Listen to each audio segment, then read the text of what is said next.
Hi friends. ఈ రోజుల్లో ఎక్కడ చూసినా ఎవరి నోట చూసినా ఏఐ ఏఐ ఏఐ అంతే. కొందరేమో ఇది అద్భుతమైన మ్యాజిక్ అని అంటారు. ఇంకొంతమంది ఏమో ఇది కంప్లీట్గా మనుషుల్ని రీప్లేస్ చేసేస్తుంది అనేసి అని అంటారు. ఇంకొంతమంది ఏమో జాబులు పోతాయి అని చెప్పేసి భయపడుతున్నారు. కానీ నిజానికి ఏఐ అంటే ఏంటి, దాని వెనుకున్న అసలు సీక్రెట్ ఏంటి, ఇప్పుడు మనం తెలుసుకుందాం.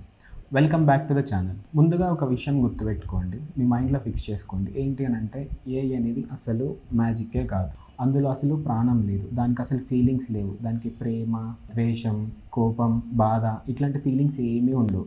నిజానికి మనుషుల్లాగా ఆలోచించే బ్రెయిన్ దానికి అస్సలు లేదు. సింపుల్గా చెప్పాలంటే అదొక కంప్యూటర్ ప్రోగ్రామ్. ఇంకా క్లియర్గా చెప్పాలి అని అంటే ఇది కంప్లీట్గా మ్యాథ్స్. ఒక డేటాని చాలా ఫాస్ట్గా ప్రాసెస్ చేయగలిగే కంప్యూటర్ ప్రోగ్రామ్. అది ప్రాసెస్ చేసి మనకి ఆన్సర్స్ ఇస్తుంది.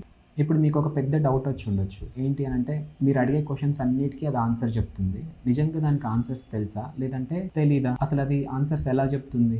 దీన్ని అర్థం చేసుకోవడానికి మనకు ఉదాహరణ తీసుకుందాం. ఒక విద్యార్థి తన లైఫ్ టైంలో చాలా పుస్తకాలు చదువుతాడు, చాలా ఇమేజెస్ చూస్తాడు, మనం ఎగ్జామ్స్ పెట్టి చాలా క్వశ్చన్స్ అడుగుతాం. కొంత టైంకి తనకి ప్రపంచం గురించి చాలా విషయాలు తెలుస్తాయి. ఎందుకు అని అంటే అతను చదువుకున్నాడు, అనలైజ్ చేశాడు ఇవన్నీ. కాబట్టి ఏఐ కూడా సేమ్ అట్లానే.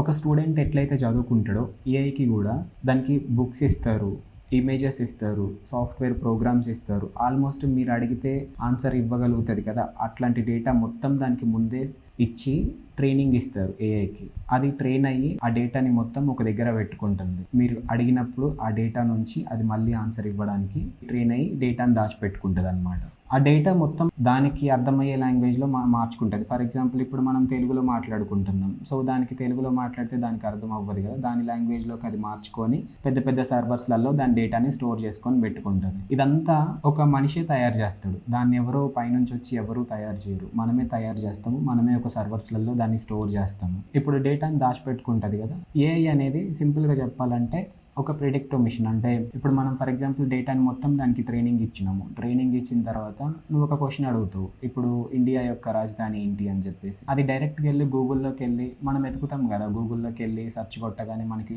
యూఆర్ఎల్స్ వస్తాయి, లేదంటే ఇమేజెస్ వస్తాయి. అట్లా వెళ్ళి సెర్చ్ చేయదు అది. ఇప్పుడు మనం ఆల్రెడీ దానికి డేటా ఇచ్చి ట్రైన్ చేసాం. ఒక స్టూడెంట్ అయినా కూడా ఇప్పుడు చదువుకున్న తర్వాత తన బ్రెయిన్లో ఒక ఆన్సర్ ఉంటుంది కదా ప్రతి దానికి. సో అట్లనే ఇది కూడా దాని దగ్గర ఉన్న డేటాతో ఆన్సర్ చేయడానికి ట్రై చేస్తుంది. దానికి దగ్గరకు వచ్చిన ఆన్సర్ని ట్రై చేసి మీకు చెప్తుంది అనమాట. ఇఫ్ ఇన్ కేసు దాని దగ్గర డేటా ఎగ్జాక్ట్ డేటా ఉంటే అదే డేటాని మీకు చెప్తుంది, లేదు అని అంటే ప్రిడిక్ట్ చేసి చెప్తుంది అనమాట. సో ఇప్పుడు మనము గూగుల్లో సెర్చ్ చేస్తాం కదా, ఆ సెర్చ్ చేయడము ప్రాసెస్ వేరే ఉంటుంది. ఇప్పుడు ఏఐ నుంచి అది ఆన్సర్స్ ప్రిడిక్ట్ చేసి చెప్పడం ప్రాసెస్ వేరేలాగా ఉంటుంది. ఎందుకంటే ఇప్పుడు ఆల్రెడీ ఒక థింగ్ మీకు తెలుసు అనుకోండి, దాని గురించి మళ్ళీ వెళ్ళి మీరు గూగుల్లో ఎతకరు కదా. సో ఏఐ కూడా అట్లనే, దాని దగ్గర ఆల్రెడీ ట్రైనింగ్ చేసిన డేటా ఉంటే ట్రైనింగ్ చేసిన డేటా నుంచి అది మీకు ఆన్సర్ ఇస్తుంది. అంతేగాని మళ్ళీ గూగుల్లోకి వెళ్ళి మళ్ళీ డేటాని తీసుకొచ్చుకొని అదంతా చేయదన్నమాట. యాక్చువల్గా ఇక్కడ పెద్ద ప్రాబ్లం ఉంది. ఏంటి అని అంటే ఏఐకి నిజంగా అన్ని విషయాలు తెలుసా, దానికి తెలియని విషయాలు కూడా చాలా ఉంటాయి. కానీ దానికి తెలియని విషయాన్ని అది తెలియదు అని చెప్పేసి చెప్పదు, దానికి బదులు ఏదో ఒక తప్పుడు ఆన్సర్ని చెప్తుంది అనమాట. ఇది యాక్చువల్గా బిగ్గెస్ట్ ఫ్లా అనమాట పాత ఏఐ మోడల్స్లలో. సో దీన్నే మనము టెక్నికల్గా ఏమంటామంటే హెల్యూజినేషన్ అని చెప్పేసి అని అంటాం. ఏఐ చెప్పిన ప్రతి ఒక్క విషయాన్ని కళ్ళు మూసుకొని 100% అదే కరెక్ట్ అని చెప్పేసి మీరు ఎప్పుడూ నమ్మద్దు. ఇఫ్ ఇన్ కేసు అదేమన్నా ఇంపార్టెంట్ విషయం అయ్యి ఉంటే మీరు మళ్ళీ క్రాస్ వెరిఫై చేసుకోవడం చాలా మంచిది. ఎందుకనంటే ఏఐ అనేది ప్రిడిక్షన్ మెషిన్ అనమాట. డైరెక్ట్గా దాని దగ్గర ఉన్న ఆన్సర్ని అది ఇవ్వదు, ప్లస్ అది ఇచ్చే ఆన్సర్ ఎవ్రీ టైం కరెక్ట్ కూడా కాదు. అంటే చాలా వరకు దాని దగ్గర ట్రైనింగ్ అయిపోయిన డేటాలో ఆన్సర్స్ ఉంటే అది ఎగ్జాక్ట్గా ఇస్తుంది. ఇఫ్ ఇన్ కేస్ దాని దగ్గర ట్రైన్ అయిపోయిన డేటాలో మీరు అడిగిన క్వశ్చన్కి ఆన్సర్ లేకపోతే అది దానికి నచ్చిన ఆన్సర్ని ఇమాజిన్ చేసుకొని మీకు ఇచ్చేస్తుంది అనమాట. యాక్చువల్గా అవి పాత మోడల్స్ అనమాట. ఇప్పుడు వచ్చిన కొత్త మోడల్స్ ఏంటి అని అంటే కొంచెం తెలివిగా పనిచేస్తాయి అనమాట. ఇదేం చేస్తుంది, కొత్త మోడల్స్ ఏం చేస్తాయి అంటే ఇవి కూడా మళ్ళీ ఇంటర్నెట్లోకి వెళ్ళి సెర్చ్ చేసుకొని కొన్ని వెబ్సైట్స్ నుంచి డేటా తీసుకొని దాని దగ్గర ఉన్న డేటాని కంపేర్ చేసుకొని కరెక్టా కాదా అని చెప్పేసి క్రాస్ వెరిఫై చేసుకొని మీకు ఇన్ఫర్మేషన్ ఇస్తుంది. ఇవి కొత్త మోడల్స్. అట్లా అని చెప్పేసి ఏఐ 100% కరెక్టే ఎప్పుడు అని చెప్పేసి నమ్మడానికి ఇప్పుడు కూడా లేదు. మనం ఇప్పుడు ఒక చాలా ఇంపార్టెంట్ విషయం తెలుసుకుందాం. ఏంటంటే ఏఐ మనము అడిగిన దానికల్లా ఆన్సర్ ఇస్తుంది, గూగుల్ సెర్చ్ చేయాల్సిన అవసరం లేదు. But what about privacy? అంటే ఇప్పుడు మనం ఏఐని డైరెక్ట్గా యూజ్ చేసేస్తున్నాము. సో మీరు టైప్ చేసేదంతా ఎక్కడికి వెళ్తుంది? సో ఇప్పుడు మనం ఏఐతో ప్రైవసీ ఎలా ఉంటుంది మాట్లాడుకుందామా. ఏఐ వాడడం చాలా సింపుల్ అయిపోయింది. చాలా ఈజీగా వచ్చేస్తుంది. డైరెక్ట్ యాప్ ఇన్‌స్టాల్ చేసుకొని వాడేస్తున్నాం. కాపోతే అందరూ ఒక ట్రాప్‌లో పడిపోతున్నారు. ఏంటి అనంటే చాలా మందికి తెలియని విషయం ఏంటి అనంటే మనం టైప్ చేసే ప్రతి లెటర్, దానికిచ్చే ప్రతి ఫోటో మనం ఏ మోడల్ వాడుతున్నామో ఆ కంపెనీ వాళ్ళకి మీరు టైప్ చేసిన ప్రతి లెటర్, ప్రతి డేటా వాళ్ళ సర్వర్స్‌లలో స్టోర్ అయిపోతది. ఇది చాలా మందికి తెలీదు. ఏఐకి మీ పేరు, మీ డేట్ ఆఫ్ బర్త్, లేదంటే మీ పర్సనల్ డీటెయిల్స్, బ్యాంక్ అకౌంట్స్, లేదంటే పాస్వర్డ్స్, లేదంటే ఫోటోస్ అప్లోడ్ చేస్తారు. ఈ డేటా మొత్తము ఏఐ సర్వర్స్‌లలోకి అప్లోడ్ అవుతుంది. ఎట్లాంటి డేటా? ఓన్లీ మీ నేమ్, డీటెయిల్స్ ఇవే కాదు. మీరు ఒకవేళ ఒక ఫోటోని అప్లోడ్ చేశారనుకోండి. మీరు అనుకుంటారు ఆ ఫోటో ఒకటే కదా అని చెప్పేసి. కానీ ఫోటోకి చాలా డీటెయిల్స్ ఉంటాయి. మీరు ఎక్కడ తీశారు, జీపీఎస్ లొకేషన్ ఉంటది. ఏ టైంకి తీశారు ఉంటది. ఏ డేట్‌కి తీశారు ఉంటది. ఇంకా అసలు ఏ ఫోన్‌లో తీశారు ఉంటది. అలా ప్రతి డీటెయిల్ ఫోటోలో ట్యాగ్ అయిపోయి ఉంటది. అది మీకు తెలీదు. బట్ చూడడానికి అది జస్ట్ ఫోటోలాగా కనిపిస్తది. మీ ఫోటోనే అది. కానీ చాలా డేటా ఉంటది బ్యాక్‌లో. ఆ డేటా మొత్తము ఏఐ మీ ఫోటోని ఇన్ కేస్ మీరు నాకు ఈ ఫోటోని మోడిఫై చేసి ఇవ్వండి అని చెప్పేసి అడుగుతారు కదా! సో, అట్లా మోడిఫై చేసి ఇవ్వండి అని అడిగిన ప్రతిసారి ఆ డేటా మొత్తం తీసుకెళ్ళి సర్వర్‌లో స్టోర్ చేసుకుంటది. అది ప్రాసెస్ చేసుకోవడానికి స్టోర్ చేసుకుంటది.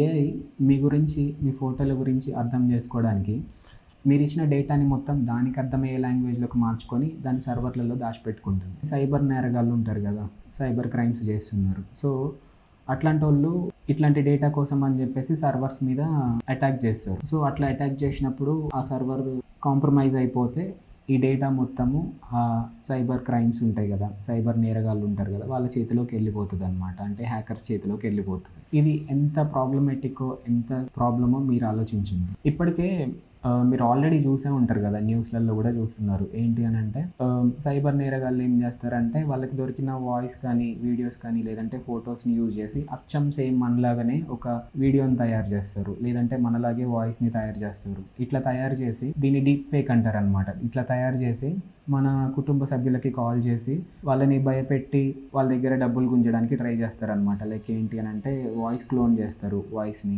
ఇప్పుడు ఏంటి మనం యాక్సిడెంట్‌లో ఉన్నాము, లేదంటే ఎమర్జెన్సీలో ఉన్నాము, నాకు డబ్బులు కొట్టండి, నాకు ఈ ఫోన్ నంబర్‌కి డబ్బులు కొట్టండి, నా ఫోన్ నంబర్ పని చేయట్లేదు. ఇట్లాంటివి చూసినాం కదా న్యూస్. అట్లా చెప్పుకొని వాళ్ళకి డబ్బులు కొట్టిపించుకుంటారు. తీరా నిజంగా చూస్తే ఏంటి అనంటే అది మీరు కాదు. జరిగింది ఏంటి అనంటే బ్యాక్ ఎండ్‌లో సైబర్ నేరగాళ్ళు ఉంటారు కదా! వాళ్ళు ఏం చేస్తారంటే మీ వీడియోస్ ఇప్పుడు చెప్పినట్టు డేటాని క్లోన్ చేయగలుగుతారు. అంటే నేను ఇక్కడ మాట్లాడుతున్నా అంటే నేను మాట్లాడుతున్నా. కానీ నాలాగే వాళ్ళు నేను మాట్లాడకపోయినా నాలాంటి వీడియోని క్రియేట్ చేసి, లేదంటే నా వాయిస్‌ని క్రియేట్ చేసేసి ఇట్లా భయపెట్టడానికి ట్రై చేసి సైబర్ మోసాలు చేస్తున్నారనమాట. ఇట్లాంటి డేటాతో. ఇవన్నీ ఏఐ టెక్నాలజీని రాంగ్‌గా యూజ్ చేయడం వల్ల జరుగుతున్నాయన్నమాట.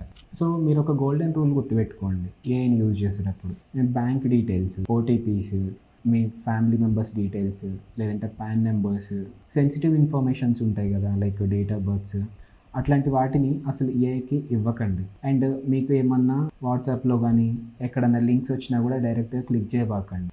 మీరు ఎక్స్‌పెక్ట్ చేసి ఆ లింక్ వస్తే ఇప్పుడు మీ ఫ్రెండ్ ఉన్నాడు. మీ ఫ్రెండ్ నీకు ఒక ఫోటో పంపిస్తా అని అంటాడు. మీ ఫ్రెండ్ దగ్గర నుంచి ఫోటో ఎక్స్‌పెక్ట్ చేసినప్పుడు అక్కడ నుంచి ఒక లింక్ వస్తే మీరు దాన్ని క్లిక్ చేయండి. అంతేగాని ఎవరో అన్‌నోన్ నంబర్ నుంచి వచ్చిన లింక్స్‌ని అట్లాంటి వాటిని క్లిక్ చేయబాకండి. ఏఐకి గూడా అసలు మీ రిలేటెడ్‌గా పర్సనల్ ఇన్ఫర్మేషన్ ఎప్పుడూ షేర్ చేయబాకండి. ఇంత చెప్పిన తర్వాత మీకొక డౌట్ వస్తది. ఏందంటే ఇంత రిస్క్ ఎందుకు? మొత్తానికే మనం ఏఐని యూజ్ చేయకుండా ఉంటే అయిపోతది గదా అని జెప్పేసి. కానీ కాదు. ఏఐని ఖచ్చితంగా వాడండి. యాక్చువల్‌గా మన హిస్టరీలోనే టెక్నాలజీలో వచ్చిన పెద్ద ఎవల్యూషన్ ఏఐ నిజానికి. దీని గురించి అని జెప్పేసి మీరసలు భయపడాల్సిన అవసరం లేదు. అట్లా అని జెప్పేసి గుడ్డిగా నమ్మాల్సిన అవసరం గూడా లేదు. ప్రతి అప్లికేషన్‌లో ఏఐని యూజ్ చేస్తున్నారు. ఈవెన్ బ్యాంక్ అప్లికేషన్స్ సెక్యూర్‌గా ఉండాలి అని అంటాం గదా! బ్యాంక్ అప్లికేషన్స్‌లలో గూడా ఏఐ వచ్చేసింది. ప్రతి అప్లికేషన్‌లో ఈవెన్ వాట్సాప్‌లో వచ్చింది, బ్యాంకింగ్స్‌లో వచ్చింది, ఈవెన్ మెడికల్ సైడ్‌లో గూడా వచ్చింది.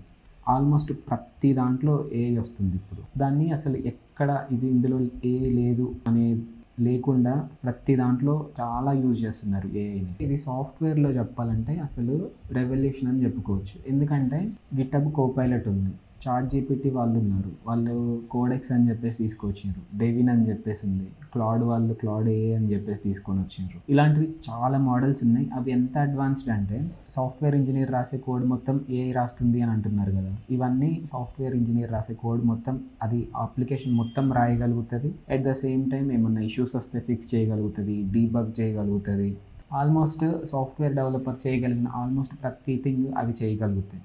ఒక డెవలపరు ఒక 10 to 15 డేస్ చేసే వర్క్ అది ఒక 1 డేలో చేయగలుగుతుంది. అంటే ఫర్ ఎగ్జాంపుల్ ఒక డెవలపర్ ఒక 1000 లైన్స్ రాయగలిగితే అది ఒక 10,000 లైన్స్ రాయగలుగుతుంది ఒక్క రోజులో. అంత పవర్ఫుల్ అనమాట. మాక్సిమం అక్యురేట్గా పనిచేస్తే ఇఫ్ ఇన్ కేస్ అక్యురేట్గా రాకపోయినా కూడా అవి వాటంతట అవి బగ్స్ని ఫిక్స్ చేసుకోగలుగుతాయి.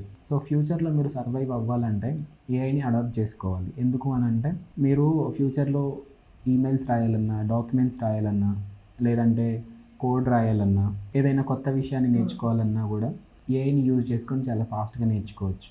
మీరు ఏఐని అడాప్ట్ చేసుకుంటే అందరికంటే అడుగు ముందు ఉంటారనమాట. అడాప్ట్ చేసుకోలేకపోతే వెనకబడిపోతూ ఉంటారు. వీలైనంత వరకు అడాప్ట్ చేసుకోవడానికి ట్రై చేయండి. ఒక టూల్ లాగా వాడుకోండి. కానీ దీన్ని ఎఫిషియెంట్గా వాడుకోవాలి అని అంటే దానికి అర్థమయ్యేలాగా చెప్పాలన్నమాట. కానీ దాన్ని ఎఫిషియెంట్గా ఎట్లా యూజ్ చేసుకోవాలో నేర్చుకోండి. దాన్నే ప్రాంప్టింగ్ అంటాం అనమాట. ప్రాంప్టింగ్ అంటే ఏం లేదు, ఇప్పుడు మనం క్వశ్చన్స్ డైరెక్ట్ చాట్ బాక్స్లో అడుగుతున్నాం కదా, దాన్నే సింపుల్గా ప్రాంప్టింగ్ అంటాము.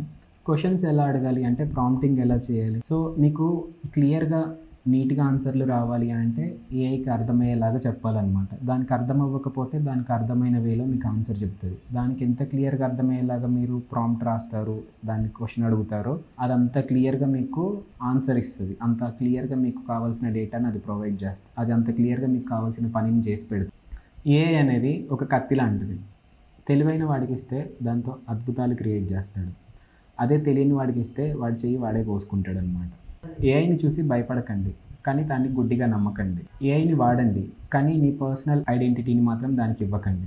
ఏఐని మీరు ఒక పవర్ఫుల్ టూల్ లాగానే యూజ్ చేసుకోండి, అంతేగాని మీరు దాని చేతిలో డేటా పాయింట్ లాగా మారిపోబాకండి. రాబోయే రోజుల్లో అంటే ఫ్యూచర్లో మాత్రము టెక్నాలజీ డ్రాస్టికల్గా చేంజ్ అయిపోతుంది. సో ఏఐలో కూడా చాలా చేంజెస్ వస్తాయి, ఇంకా అడ్వాన్స్డ్ టెక్నాలజీస్ వస్తాయి.